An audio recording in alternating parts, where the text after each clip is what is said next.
Mana sizlarga zo'r joy ko'rsataman. Mana shu uy ko'rasizlarmi? Mana shu uyda Dom muzey Iosif Vissarionovich Stalin. Stalin yashab, tug'ilib, yashab o'sgan paytlari shu uyda bo'lgan ekan.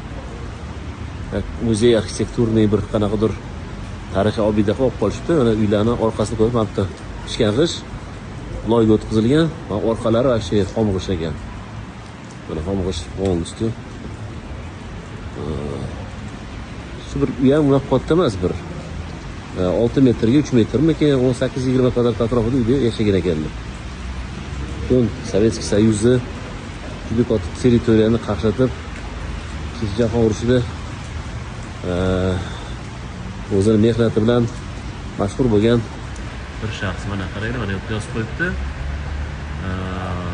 21-dekabr 79-yilda tug'ilgan ekanlar, o'zlarini yoshlari shu 83-gacha bo'lgan. Demak, 4 yoshda turgan ekanlar.